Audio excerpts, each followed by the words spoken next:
Welcome back to my third bullet physics tutorial, and in this video I'm going to show you how you can detect actually collision.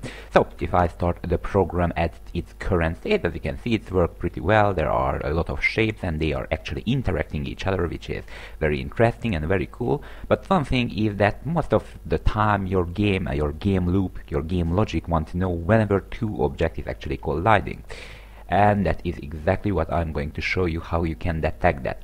So in bullet physics, like in Box2D or other similar libraries, there are callback functions which are basically called whenever two objects is colliding. So let me make a function. This is actually a Boolean function. It will return either true if it is changed the collision properties, so friction and like that, and false if it is not. Okay, and let's just give it a name, callback function. Alright, so it has actually 7 parameters. The third is a BT manifold point reference, and just call it collision point. This is basically some properties of the collision point. So if I open this up, you can see that it has some values which are used throughout the collision. So for example, the applied impulse and what else. So all of this, basically, I will not tell you all of this, but basically what it is you can actually modify this kind of parameter, and that way interacting with how the collision is actually handled. So for example, you change the friction while they are colliding, and you get a different result than if you would not change it. So if you change this BT manifold, you return with true, as you return with false from this function. I will not change it, so I'll just return it with false right here. Okay, the next parameter is actually the collision object. So it is a BT collision object. BT actually a constant BT collision object pointer. And this is the first collision object, so just call it object 1. So it's not a rigid body which we have created earlier in the functions, but it's a collision object which is pretty close to the rigid body, because the rigid body is actually inheriting from this collision object. The collision object contains a lot of property of the rigid body, or the body which we are going to use. Okay, we have two more integers, so int and id 0 and int index 0. These two parameters are actually not used for the normal rigid bodies. These are used for triangle meshes, I think so. I just try to write out their value. They are uninitialized at if the collision happens between two of the rigid body which I have created. And also I will add a collision object 2 and id 2. I should rename this to 1. Okay, so these are the 7 parameters. The manifold point, which is basically the collision point and collision property. The object itself, which is one of the objects which is collided. Two integers which we are not going to use. And the second object, and for the second object, 2 more integers. Okay, so what we can do is actually, I don't know, write out collision. So std cout and just write out collision. Okay, that was it for now. I will add a more precise description in a moment. And in order to make this work, you have to add a flag to the object. So if I come here to the BT collision object and search for an enumeration right here, collision flags, you can add all of these flags to an object. So these are logical. So static object meaning the object is static, kinematic object meaning the object is kinematic, which is I think I have talked about that, but kinematic object is what moving but doesn't react to force. Okay, and we have this no contact response. This is needed if you want an object to go through the wall or something. Like for example, you can make a sphere around a lever, for example in a game, and you don't want that sphere to be colliding with the player's collision shape. So you just set the CF no contact response, so the player actually can go through the sphere, and of course you don't render the sphere as well. And then you know that the player is close enough, so the player can use the lever or something. And so this is what that is for, the CV no contact response. I will show that in a moment. But what we are going to use first of all is this CF custom material callback. So if you want one object to call this callback function, which we are going to set, you need to set this flag, at least one of the colliding objects. Which one doesn't really matter. For example, I'm going to set this flag to the sphere which I'm going to shoot. So as you can see, we are shooting spheres, and to set a collision flag to a rigid body, or more precisely a collision object, you just call the set collision flag. This will set the collision flags, and this is waiting for an integer flag. So how these flags are working is basically you have a number, it's a digital number, so it's containing zeros and ones, and you have these flags. So for example, the first flag is 1, if you remember right here, if not in this file but this file. If I just come up here, as you can see, the first flag has the value 1, the second has the value 2, 4, 8, 16, 32 and 64. So it has the value 1, the second has the value 2, the third has the value 3 and 8, and so on. So these are the flags. As you can see, these are binary flags. So if you OR them together with the OR operation, for example, you want your object to be static, right here, the static, so it has the value 1, and also you want your object to have a custom material callback, so 8. So what will you do is AND together the third and 8 flag, and then you would get a number like this. Whatever the value is this, basically this means that it has the first flag right here because the last bit is 1, and it has the 8, so it has this other flag 2. So this is how Ballad Physics figure out which flags did you give. So right here, set collision flags. So the set collision flags will waiting for this value. I don't want to actually destroy the collision flags which are already there. So there is a function get collision flags right here, get collision flags, which are basically give back the current collision flags. So I will just call this function as well, get collision flags. Okay, and I OR together this with this value. I copied the CF custom material callback. Although because this is in the BT collision object class, I have to use BT collision object : collision object : So this is meaning that I'm going to add this flag to the rest of the flags without actually destroying the rest of the flags or overwriting them. And what it will cause is this callback function will be called whenever our sphere colliding with anything. So in order to make Ballad Physics know that you have a collision callback function, you have to actually set a global variable, which is a function pointer somewhere, for example right here in the main after the init function, for example. And this function is global variable which we are going to set, which is a function pointer, is called gcontact added callback, and just set this equal to the callback func or what, yeah, this is a callback function. Alright, this gcontact added callback will be called whenever a collision happens, so whenever it is added. Although I don't think that it is like only when the starting of the collision, but it's continuously called while they are colliding. So let's try it out right now. I have the terminal right here, and I compile this program and run it. And actually let me put this kind of side so we can see whenever it's writing collision. Okay, and let's shoot, and as you can see it's writing indeed collision. There is one problem though, we have no idea what this collision stands for, so between what object this collision happens. So in order to resolve that, I'm going to create a simple structure right here. So let me just create a simple structure, struct, and I just call it Ballad object. So this Ballad object will be a simple structure which holding data about the collision shapes. So for example, it has an ID. Why not? An ID is always a good idea, unique identifier. I also want a color, so float X, R, G and B. So it has an RGB color. I will also create a boolean variable called hit. Hit will be true if an object is hit, else it will be false. It will be help visualizing stuff, it's not that important. And of course you could put your own object right here as a void pointer, so void, I don't know, your own structure.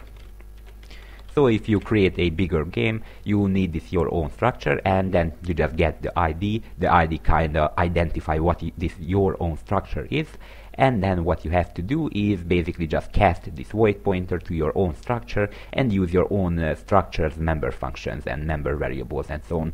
I will not add this yet, and I don't think that I'm going to add anything else. I'm thinking, but no, I don't think that anything. Of course, one thing which is the most important thing, we have to add the rigid body, so bt rigid body pointer, and I just call it body. So actually what my plan is that I'm not going to store the bt rigid bodies, but I'm actually going to store the bullet objects, and this just makes me realize I should put it right here above this vector.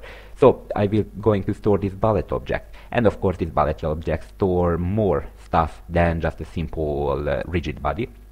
So for example, the color which we are going to render. Most of these stuff are pretty much just debugging purposes and demonstration purposes. In your game you probably want to create other type of structures, like with that void pointer with your own structure. Okay, let me create actually a constructor as well. So I just create a bullet object, and what it's waiting for the ID, it's waiting for a float R, G and B. Okay, and the hit, it's not waiting the hit, I will automatically initialize it to false. Okay, so I just put the I into the ID, the R 0 into the R, the G 0 into the G, and the B 0 into the B. Right, and just set the hit equal to false, because the object is not hit by anything when it is created. Okay, so I have a bullet object, and I will actually, as I have said, I will not store the rigid bodies, but I'm going to store bullet object pointer, because I will allocate them dynamically. Okay, anything else in here remains the same. The add sphere, so this add function, the only change that I'm not going to push back the body, but of course the body, how I forget always that body. So bt rigid body B, and let me just make the body equal to B. So body equals to B. Alright, now I have the body. So I will going to create a new instance of this bullet object right here, instead of putting just the body back to the vector. So a new bullet object, and is going to wait for the body, and then the ID, I don't know, just start from 0. I will not use it in this video. The color, so what color the sphere should be, let's keep it as red. Okay, and that's all, I'm pretty sure. Yeah, that's all. Okay, and actually let me copy this to the other adder functions right here, for example, right here the add_com function, and right here to the add_box function, and right here when I add the plane. Okay, so I have now a bunch of bullet objects. The other thing which is needed to be changed is in the render function. So for example, in the render sphere, I'm not going to wait a bullet object anymore, but I'm going rigid body anymore, but I'm going to wait for a bullet object. And what I'm going to do is actually rename this to obj. Okay, and let me add another name, obj. Okay, so I'm going to create a new object which is called sphere, which is a rigid body. So bt rigid body and sphere, and let's make it equal to b object dot body, actually arrow body, because it's a pointer. So what this does is basically save us from a lot of trouble. So we don't have to write b object and arrow body to here, and yeah, that's pretty much the free place. We don't have to write it. I'm just going to create a local variable which basically basically does it for us. So I guess you understand what that means. And then I'm going to also change the color. So b_obj dot arrow r, and then G and B. So this will be pretty cool, because from the structure we can actually change the color of the object, and this will be a perfect demonstration how this is going to work. Right, let me actually copy this color free F first to everywhere. So this color free F, and right here as well, and right here as well, and right here as well. So I just copied all of these colors. We have to actually copy this so the definition as well, so bullet object and the obj to every rendering function. And let me just make the sphere equal to b_obj, of course the type bt rigid body pointer sphere equals to the BOBJ body. So again, what I'm doing here is basically I created this bullet object, and this bullet object has the body inside it. So we don't weight the rigid body anymore, but I'm going to wait for this bullet object, and in order to not having to write BOBJ arrow body into here, I just create a rigid body called sphere, which is equals to the BOBJ body. Maybe I should copy this longer. Okay, the render box as well, and here BT actually no, bullet object pointer BOBJ. Right, one more place to go. Here I should call it to plane, because I called it to plane right here. And let me actually just rename this, so bullet object and BOBJ. Right, and that was pretty much what I wanted to do, but in here, wherever I actually free all of these objects, so in the bottom right here I should write the BOBJ whenever I'm writing body's eye. So body's eye BOBJ, so I just getting the body. And finally delete the body's eye too. So I have a structure, and I fill this up, and I probably make a few mistakes. Let me just confirm that. As you can see, get collision shape in line 272. Of course I know where I have missed it. In here, in the render, here I don't need the body's eye, but I need the body's eye arrow body. So I get the body from our structure. Okay, here, and here. Perfect. Right, and 352, the problem is that this is called body. Why I wrote BOBJ, I don't know, but I just rewrite it to body. Okay, let me see that. Okay, and now I just realized everything will be red. So let me just go back to all of these other functions, and right here the cylinder, let's make the cylinder green, and also the ID to 1. Okay, let me go to the next adder function, the cone. The cone should be purple, and the ID is 2. The add box, what should the box will be? I don't know what color is this, but this is what color, and let's make it 3. Next, the plane, right, where is it? Right here. Let's make it the same light gray, so 0.8, 0.8, 0.8, and let's just give the ID 4 to it. Now let me compile it again and try this out. And yeah, we have a lot of colored objects, which is pretty cool. But now the cool stuff comes whenever I can actually get set and get the user pointer to this collision object. So if I just doing a quick search on user pointer, then I get these functions: get user pointer and set user pointer. So what's cool about this structure which I have created here, and of course the instance, is that I can set a pointer to that from the collision object. And what's the cool stuff about that? Right here, wherever I made this callback function right here, I can actually get that structure. So right here I can get the that structure which we have applied to the object from as a user pointer right here, get user pointer. And then I can set its properties. So let's, for example, write out the ID just for simplicity. So yeah, first of all, let's set this user pointer. Setting a user pointer is just as simple as call the set user pointer with these bodies, so the last body. So right here, let me start again with the add sphere function. Right here, just set a user pointer. So I just use the bodies, and I get I get the body, and I set the user pointer to the last element of these bodies. So bodies, and I get the last element. One way to do it is just simple get the size. So get the size -1. This is the last element of the vector. So I get the last element of the vector, which is the pointer to this bullet object I have created right here. Okay, and let me actually copy this to copy this to every header function after I pushed back the vector.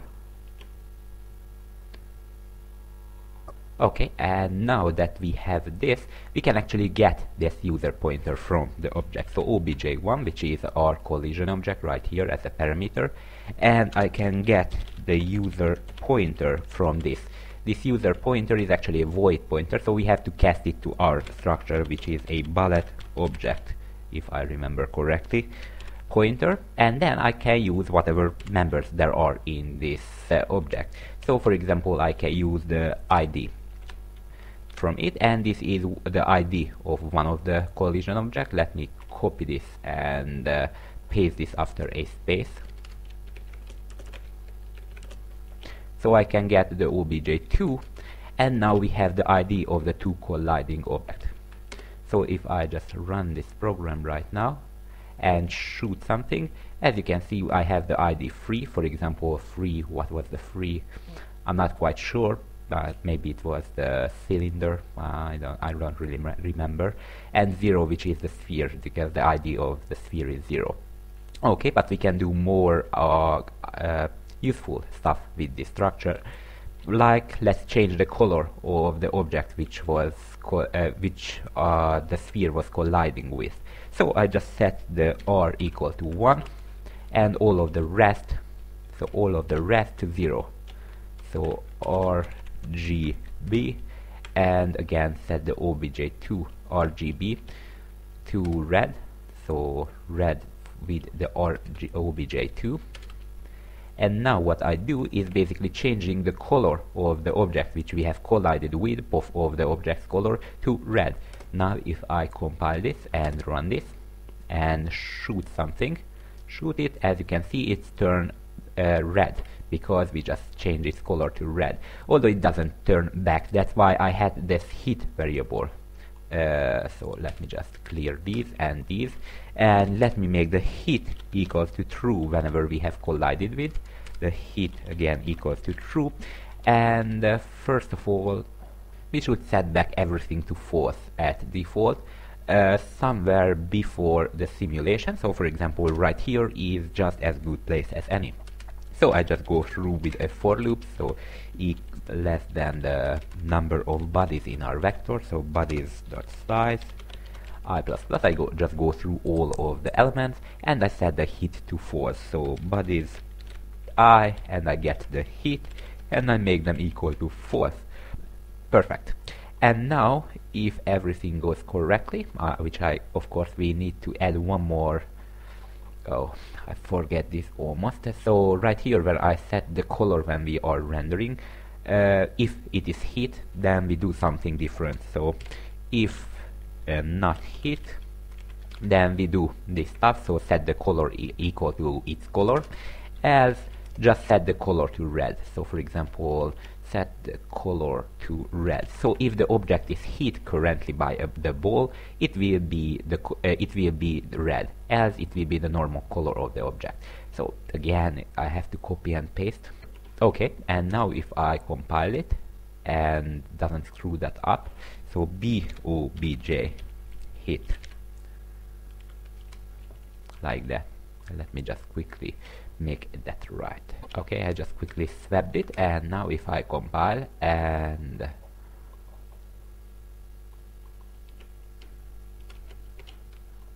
run,